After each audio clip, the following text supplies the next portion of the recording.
इस देश को अपनी ताकत का अंदाजा ही नहीं है,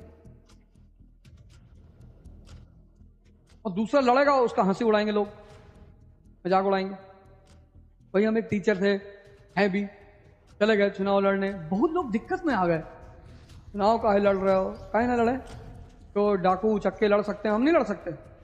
नहीं लड़ना चाहिए, गंदी चीज है। अगर यही बात डॉक्टर अंबेडकर सोच लेते तो, और यही बात राम मनोहर लोहिया सोच लेते, और यही बात जवाहरलाल नेहरू सोच लेते, हार जाओगे तो भी राणा प्रताप की तरह लोग जानेंगे। तो जो लड़ेगा ही नहीं, तो हमारा कौन सा ठेका चलता है कि बंद हो जाएगा? हमारे पास एक ऐसा धन है जिसको मैं कहीं भी बेच सकता हूं, और उस धन का नाम है विद्या। न चौर हार्यम, न चोर चुरा सकता है, न भ्रात भाज्यम, न मेरा भाई मुझसे हिस्सा मांग सकता है, न राज्य हार्यम, न राज्य मुझसे टैक्स मांग सकता है, न चा भारकार, बोझ भी नहीं है कि बोरा में भर के लेके चलना है। वे करते हो वर्धते एवं नित्यम, जितना खर्चा करोगे उतना बढ़ेगा। विद्या धनम सर्वधनम प्रधानम। तो मैं अमेरिका में था, तो वहां एक हिंदुस्तानी है, उन्होंने मुझसे पूछा कि हम लोग कब सुपर पावर बनेगा? हमने कहा कल। अरे बोले ओझा जी मजाक कर रहे हैं। हमने कहा आप अपने बच्चे को कहाँ पढ़ाना चाहते हैं? बोले हार्वर्ड में पढ़ाना चाहते हैं। मैंने कहा एक हमारे यहाँ हीरालाल पन्नालाल यूनिवर्सिटी है नोएडा में, वहां पढ़ा दीजिए। अरे बोले वहां क्यों पढ़ा दे, वहां कौन सी पढ़ाई होती? हाँ, मैंने कहा बस परिवार, समाज, व्यक्ति और राष्ट्र, इसकी महानता शिक्षा में छिपी हुई है। जब भारत में तक्षशिला और नालंदा जैसे विश्वविद्यालय थे तो भारत महाशक्ति था। आज भारत का लड़का मेडिकल करने कहां जा रहा है? चाइना।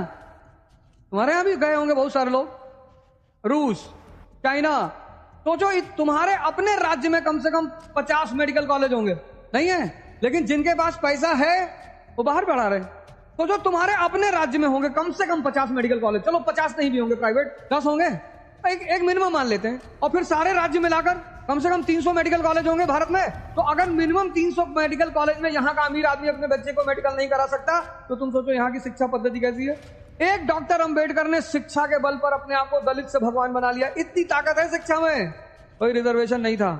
एक डॉक्टर अंबेडकर ने शिक्षा के दम पर स्वयं को दलित से भगवान बना लिया।